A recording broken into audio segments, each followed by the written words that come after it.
The day I found out what my husband and his mother had done to me, I was still in my uniform, 12-hour shift, mud on my boots from the February slush outside the station, smelling like antiseptic and cold air.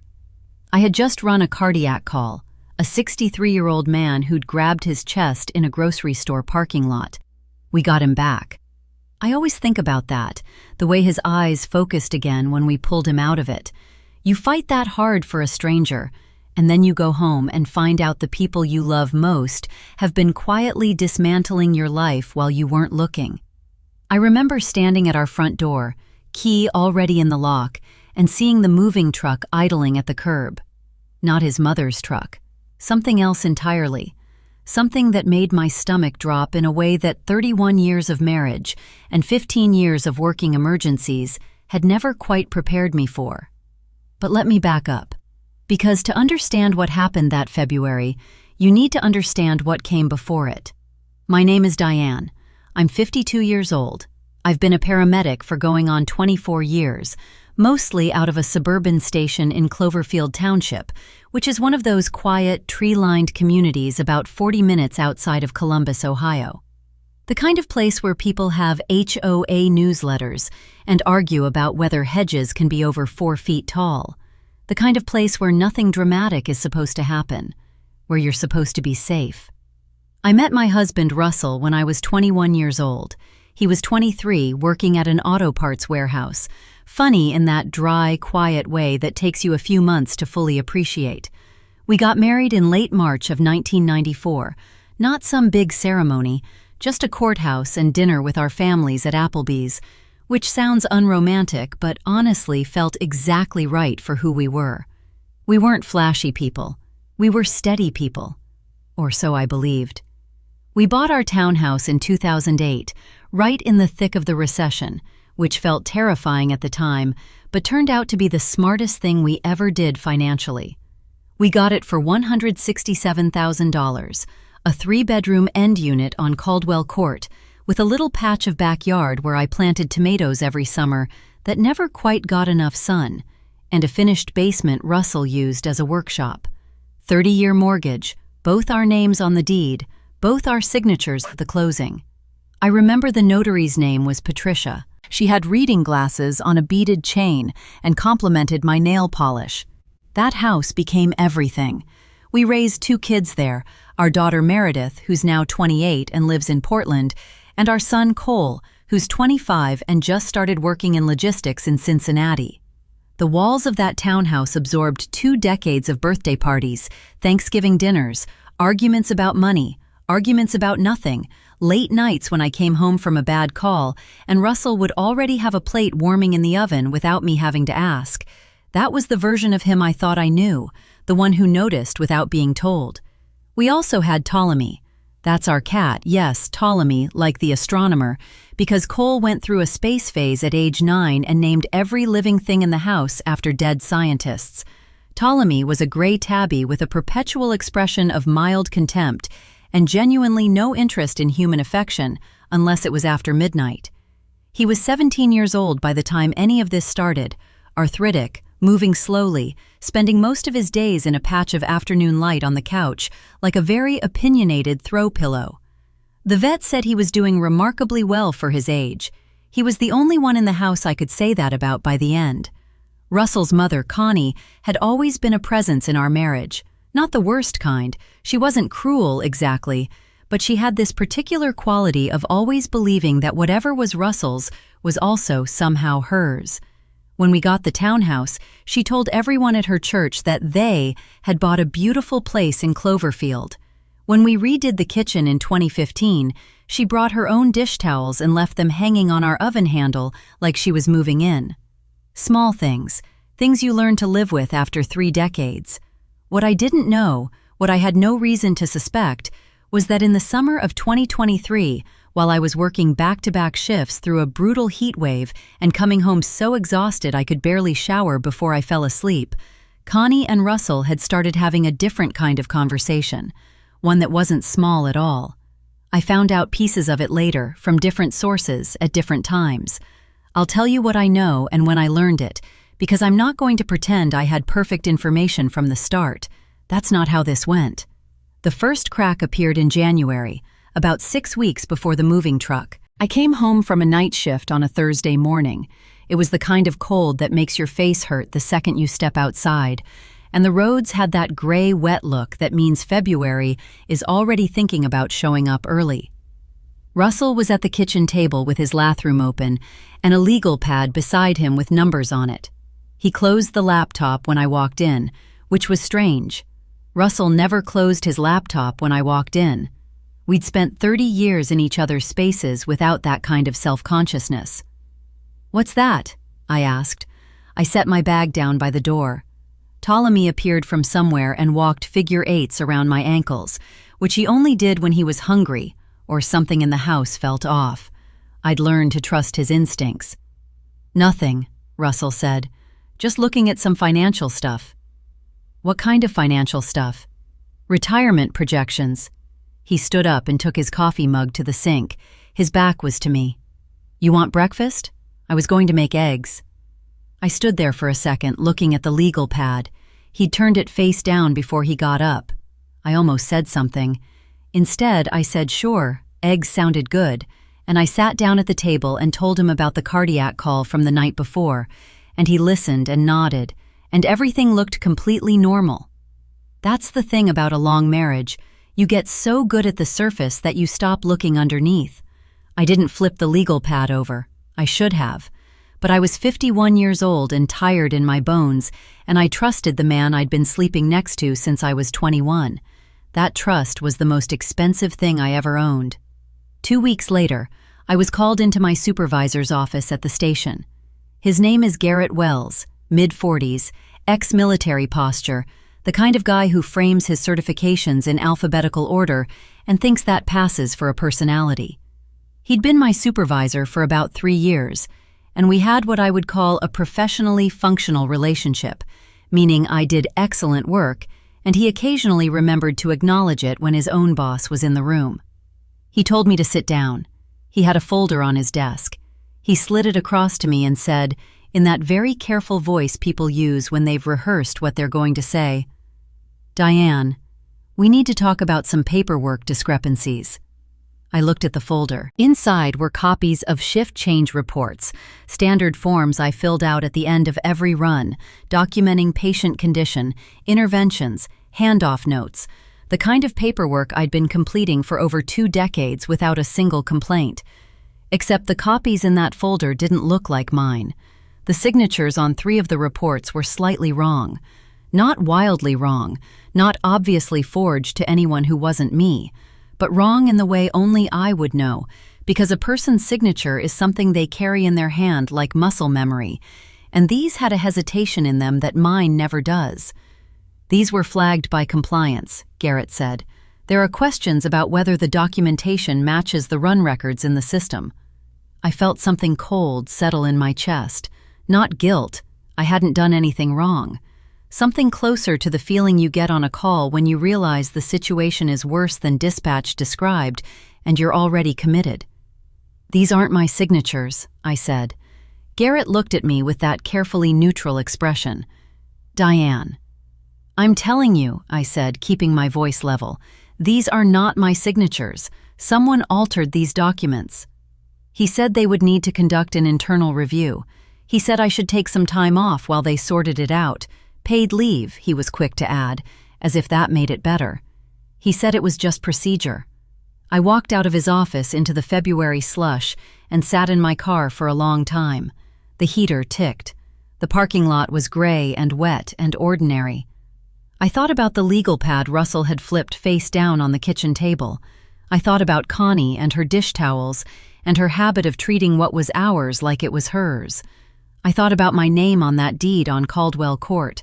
Both signatures, mine and Russell's, notarized by a woman named Patricia who complimented my nail polish, and I thought, what else has been signed that I don't know about?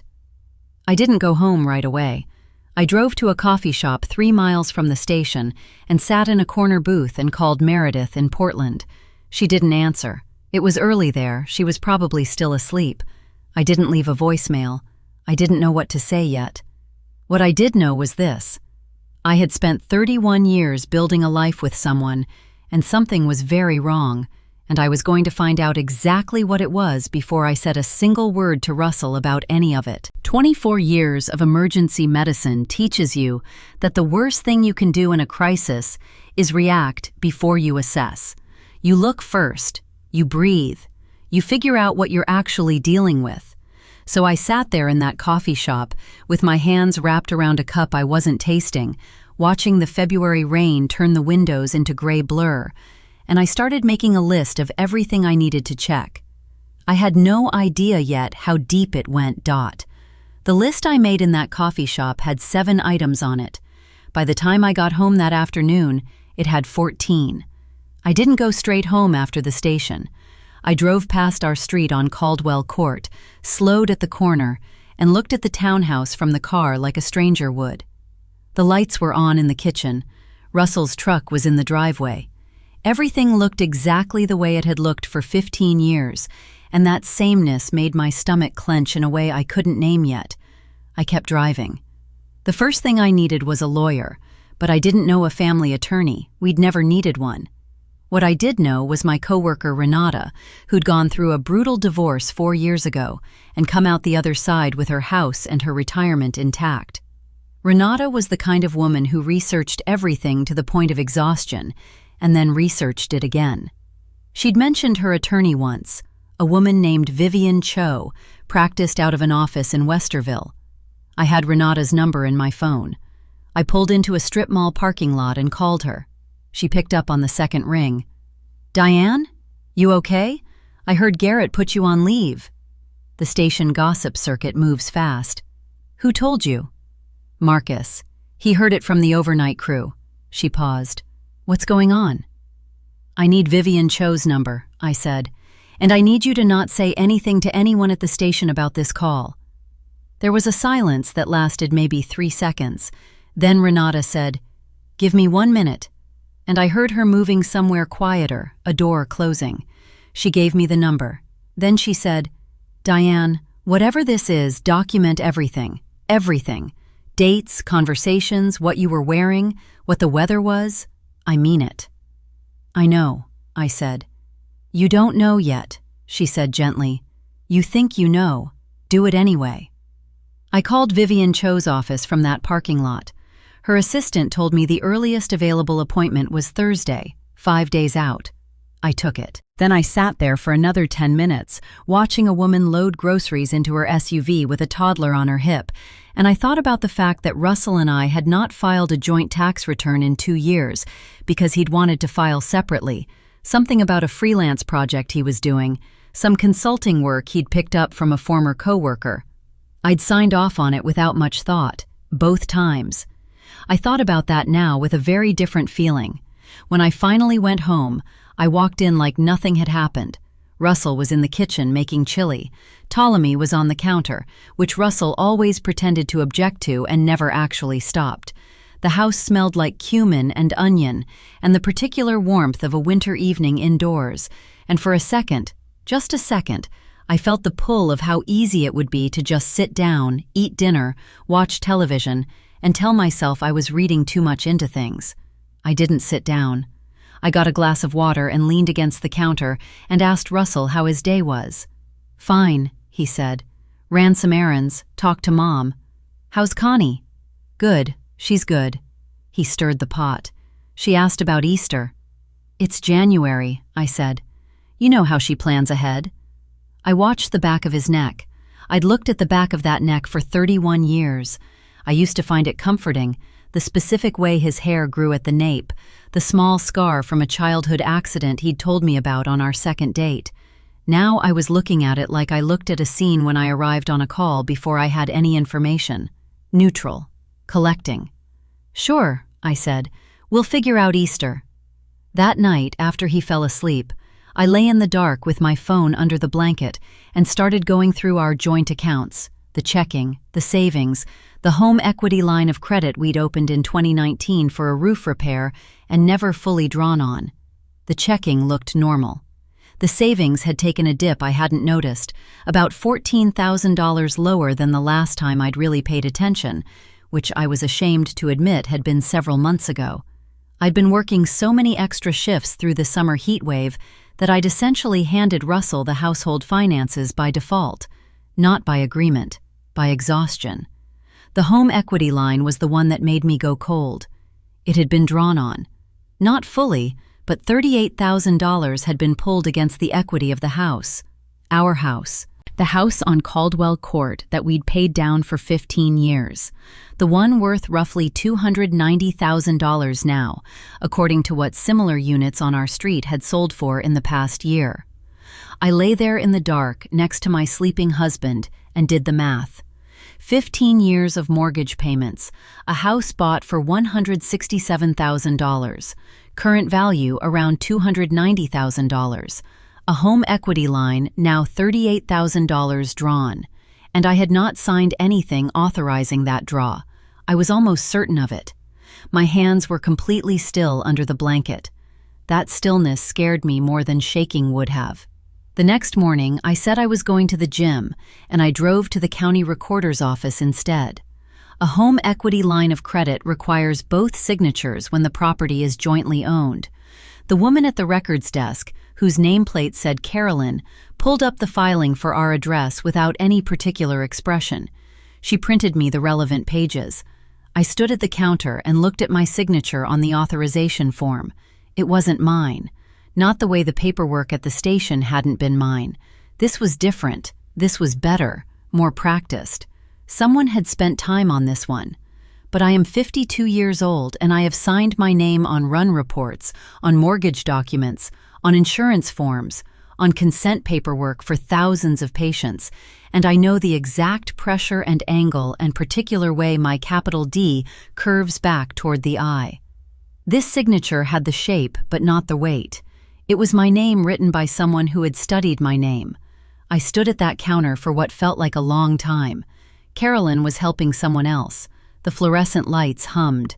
I folded the papers into my coat pocket and walked out into the February cold with the absolute certainty that my husband had forged my signature to pull $38,000 out of the equity of our shared home, and that someone, Connie, or a notary they'd found, or both, had helped him do it. The next 5 days were the longest of my life. I went to my appointment with Vivian Cho on Thursday.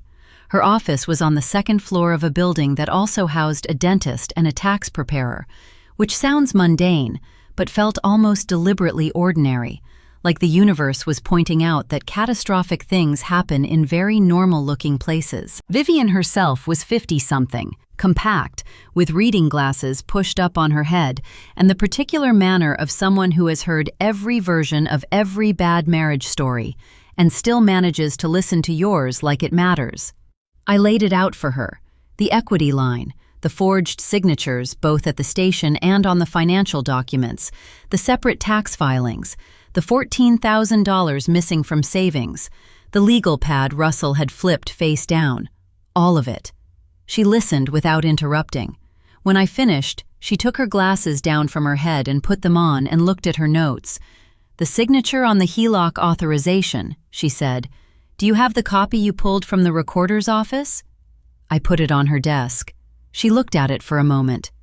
"And the station documents, you said compliance has those?" "Internal review has copies. I have nothing from that directly, but I know what my own signature looks like." "Okay." She sat back. "Diane, I want to be straightforward with you.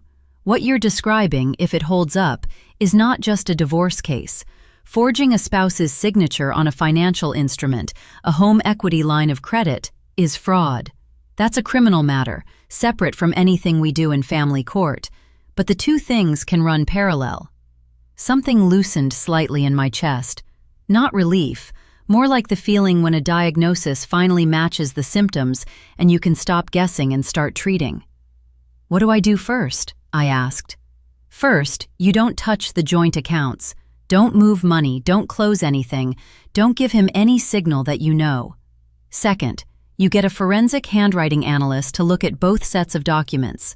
Third, you talk to the police, not necessarily to file a report today, but to establish a record of the potential fraud. And fourth," she paused, You find out if there's anything else, because in my experience, when someone does one thing like this, they've usually done 3. I drove home from Vivian's office with the windows cracked despite the cold, needing the air. My mind kept circling back to something she'd said. Usually done 3. 3. I thought about Connie's dish towels on my oven handle. I thought about Russell's voice saying, "She's good." She asked about Easter. I thought about the moving truck I'd seen at the curb in my memory from the beginning of all this. Not Connie's truck, something else. And I realized I still didn't know what that was. I'd been so focused on the financial threads that I hadn't yet pulled the one that led to that specific February morning, the one that had started this whole unwinding. I was about to find out. When I got home, there was a car in our driveway that I didn't recognize. A white Honda Civic, Ohio plates, a parking sticker from Franklin County on the back window. Russell's truck was gone. The front door was unlocked. I stood on the front step for a moment, hand on the knob, doing what I always do before I walk into an unknown situation. I breathed. I assessed. I went in. Sitting at my kitchen table with a mug of my coffee and Ptolemy inexplicably in her lap was a woman I had never seen before. She was maybe 40, dark hair pulled back, wearing the kind of blazer that says, "I work in an office and I came here directly from it." She looked up when I walked in without any particular surprise, which meant she'd been expecting me. "Mrs. Hargrove?" she said. "Who are you?" I said. She set her mug down carefully.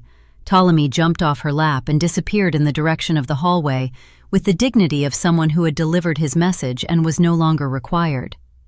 "My name is Sheila Drum," she said. "I'm a forensic accountant. I was hired 6 weeks ago."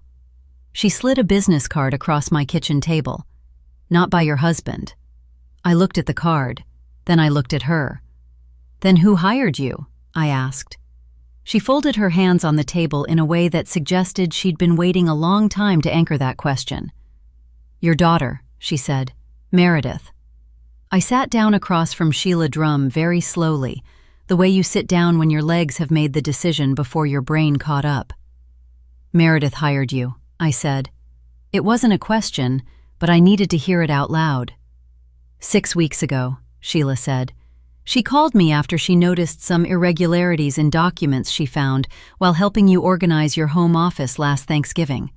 You had a folder of bank statements she accidentally opened. She didn't say anything to you because she wasn't sure what she was looking at, and she didn't want to be wrong." Thanksgiving. I thought about Meredith sitting at our kitchen table in November, her reading glasses on, sorting through a box of papers I'd asked her to help me file. She'd been so quiet that afternoon. I'd assumed she was tired from the drive from Portland. I'd assumed a lot of things. "She found the HELOC statements," I said. "The draw history, yes, and a copy of a wire transfer she didn't recognize." Sheila opened a slim folder she'd had sitting beside her on the table.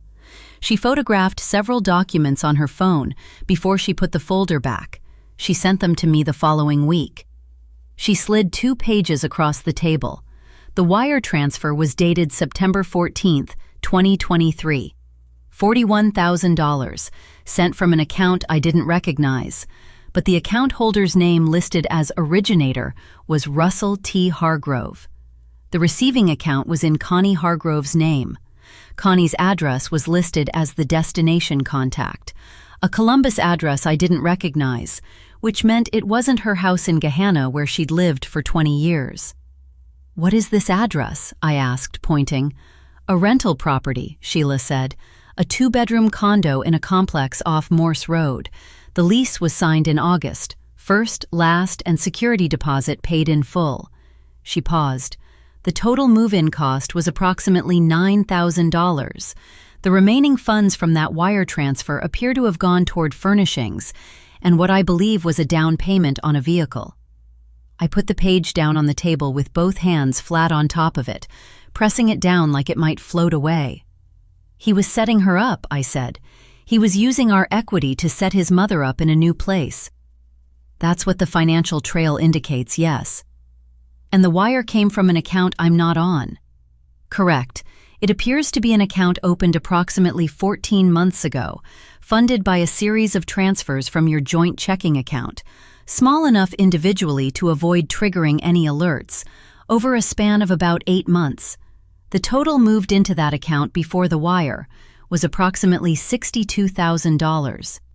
$62,000. I had been working back-to-back shifts through a heat wave. I had been coming home too tired to shower. I had trusted him with the household finances by default, by exhaustion, by 31 years of believing that a person who warmed your plate in the oven when you came home from a bad call was a person who was on your side. I looked at Ptolemy, who had reappeared in the kitchen doorway and was sitting with his tail wrapped around his feet, watching me with the specific expression of an elderly cat who has always known everything and found the pace of human understanding deeply tiresome. "There's more," Sheila said, not unkindly. "Of course there is," I said. The paperwork discrepancies at the station, the ones Garrett had called me in about, had not, it turned out, been Connie or Russell acting alone. Sheila had done a careful trace, and what she believed, though she was clear this was inference rather than documented fact, was that Russell had been trying to manufacture a reason for me to lose my job. My income was the higher of the two of ours. I earned about $71,000 a year with overtime, compared to Russell's $48,000 from the warehouse. In a divorce, my income mattered. My job security mattered. If there was a cloud over my employment record, it affected everything from asset division arguments to the optics of who was the more financially stable party. Someone had gotten copies of my blank signature forms, the kind of pre-printed run reports we kept at the station, stacked in a supply cabinet that wasn't locked because nobody had ever thought to lock a supply cabinet at a fire station. I found out later, as Sheila explained it, that Russell had picked me up from the station once in the fall. My car had been in the shop and had waited in the Bay Area for about 20 minutes. Plenty of time to take a few blank forms from an unlocked cabinet. Plenty of time if you knew what you were doing and you'd been planning this for months. I sat with all of that for a long moment. Then I said, "How do I do this in a way where he can't move anything before it's done?" Sheila smiled slightly. It was a careful smile, professional, but there was something underneath it that told me she'd been waiting for that question. "I've already been in contact with Vivian Cho's office," she said. "Meredith made sure of that. They've been coordinating for the past 2 weeks. My daughter, my 28-year-old daughter, living in Portland, had hired a forensic accountant, coordinated with a family attorney, and assembled a financial case against her own father, all while sending me cheerful texts about her job and asking if I'd watched the new season of whatever show we'd been watching together. She had done all of that to protect me, and she had done it quietly, and she had waited until the picture was complete before she handed it to me through the person sitting at my kitchen table. I pressed my fingers against my eyes for a moment. Then I took a breath and I said, "Okay, tell me what we do next." What came next took 11 weeks, and I am going to tell you the honest version, not the clean one. Vivian filed for divorce on a Tuesday in early March. The filing included a fraud complaint attached as an exhibit, the forged HELOC authorization, the forged station documents, Sheila's full forensic accounting report documenting the $62,000 in transfers, the wire to Connie, the rental deposit, all of it laid out in a format so organized and specific that when Russell's attorney, a man named Dale Fitch, who wore the kind of ties that suggested he bought them in bulk, received the packet, he apparently called Russell immediately and told him they had a serious problem. I know this because Russell called me 20 minutes after Vivian served him, and he was not angry. He was scared. That was the thing I hadn't expected, not the rage, not the denial, but the specific quality of his voice when he said my name on the phone, quiet and stripped down in a way I hadn't heard since his father died in 2011. "Diane," he said. "I know," I said. "I know everything, Russell." There was a long silence. "I was going to," he started. "Don't," I said. "Don't tell me what you were going to do. Tell your attorney." I hung up. I cried about it later, alone in the townhouse, because 31 years is 31 years, and the grief of it doesn't care what the person did. You can be completely right and completely devastated at the same time. I sat on the kitchen floor with Ptolemy in my lap. He had decided, in the particular way of very old cats, that this was a moment requiring his presence, and I cried until I was empty. And then I got up and made myself a bowl of soup and called Meredith. She picked up on the first ring. "Mom," she said, and her voice cracked slightly. "You should have told me," I said. "I know. I'm sorry. I needed to be sure." "I understand." I sat down at the kitchen table with my soup. "You did good, baby. You did really good." She cried too then. We stayed on the phone for almost 2 hours. The fraud case moved alongside the divorce on separate tracks. The Franklin County Prosecutor's Office opened an investigation into the forged HELOC authorization in April. A handwriting analyst named Dr. Petra Wald, whom Vivian retained, a woman with credentials longer than the document she was asked to examine, submitted a formal report concluding with a high degree of professional certainty that the signature on the HELOC authorization was not mine. The station documents were referred to the same analyst and received the same conclusion. The blank forms matched a batch traceable to the supply cabinet Russell had stood next to for 20 minutes in October. Russell's attorney negotiated hard and fast once the fraud report landed.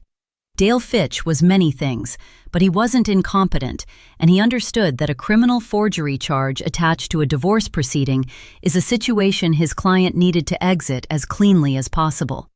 What that meant practically was this: Russell agreed not to contest the divorce. He agreed to the return of the $38,000 drawn from the HELOC, plus interest, plus Vivian's legal fees on the fraud matter, which came to just over $47,000 total. He agreed that the townhouse on Caldwell Court would be sold, with the proceeds split, but because the $62,000 in diverted marital funds was factored into the asset division, my share of the sale came out to significantly more than half. The house sold in June for $304,000. My net after the adjusted split was $198,000. Connie was required to repay the $41,000 wire transfer as a condition of Russell avoiding criminal charges. The prosecutor's office agreed to a deferred prosecution arrangement contingent on full restitution. I found out later, from Meredith, who had heard it from Cole, that Connie had to liquidate most of what was in her own savings account to make that happen. The condo on Morse Road was given up. She moved back to Gahanna. Cole called me in May, about 6 weeks into the process. He was 25, working in Cincinnati, and he'd been quiet through all of it in a way that worried me. When he finally called, he was driving. I could hear the highway in the background, and he said, "Mom, I need you to know I'm not okay with what Dad did." "I know," I said. "I talked to him," Cole said. "I told him." He stopped, started again. "He said he thought you'd never find out. He said he thought it would just work out somehow." Another pause. "I don't know what that means." "Neither do I," I said. "Are you going to be okay?" "Yes," I said, and I meant it. The internal review at the station concluded in April. With Petra Wald's report and the documented evidence about the supply cabinet and Russell's visit to the station in October, the compliance department cleared me entirely. Garrett called me into his office to deliver the news and had the particular quality of a man who knows he should apologize and can't quite make himself do it. He said the findings had been resolved in my favor. He said he hoped I understood it had been purely procedural. He straightened a frame on his wall that didn't need straightening. "I'm glad it's resolved," I said. I didn't give him anything else. I went back to work on a Tuesday morning in late April, the first warm day of the year, the kind of morning where the light through the station windows has a different angle than it did all winter. My crew was already there. Marcus, who gave me a nod that contained an entire paragraph. Renata, who hugged me without saying a word, and then immediately handed me a coffee and pretended nothing had happened, which was exactly right.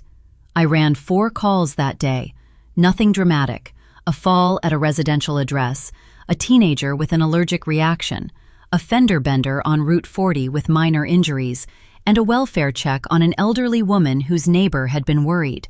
The elderly woman was fine. She just unplugged her phone because she was tired of robocalls, which I found entirely reasonable.